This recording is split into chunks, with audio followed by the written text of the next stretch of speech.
On se retrouve dans cette vidéo pour découvrir un matériel que j'aurais mis à votre disposition en classe. Et puis, comme confinement oblige, je vous le mets à disposition sur le site, donc en téléchargement. Là, vous avez tous les fichiers, vous allez voir, je vous mets celui-ci à disposition. Il n'y a aucune obligation à le fabriquer, hein, c'est juste une proposition. Donc là, moi je l'ai plastifié, ça permet de le rendre un peu plus solide. Si vous n'avez pas de plastifieuse, c'est pas grave, ça fera l'affaire. J'ai avec un cutter, donc j'ai mis deux petits coups, un par ici, un par ici. Ensuite, j'ai deux languettes, une avec toutes les couleurs et une toute blanche. Donc je les ai scotchées au dos. Voilà. Attention à bien les scotcher dans le bon sens des couleurs, hein. Vous vous aidez de la petite barre supérieure pour vérifier. Donc ensuite, je la mets. Donc même chose, je fais attention de la mettre dans le bon sens. Voilà. Et donc, je vais par exemple prendre le nombre 18,75. Voilà. Donc, je décide de multiplier ce nombre par 10. Le multiplier par 10, c'est le grandir de 10 fois, c'est donc le décaler d'un rang vers la gauche. C'est-à-dire que mes unités, donc je mets mes doigts sur les unités, vont arriver dans les dizaines, puisque je multiplie par 10.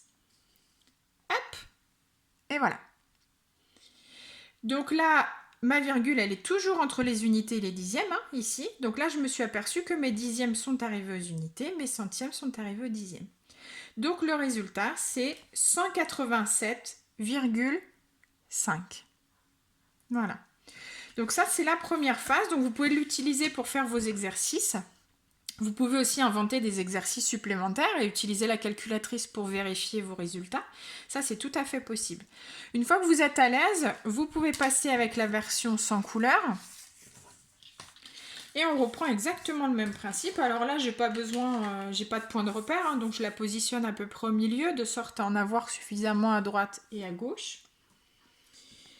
Et puis là, alors je sais pas, on peut mettre 715,89.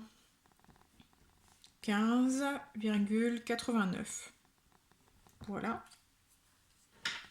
715,89 et je décide de le multiplier par 0,01, c'est-à-dire par 1 centième.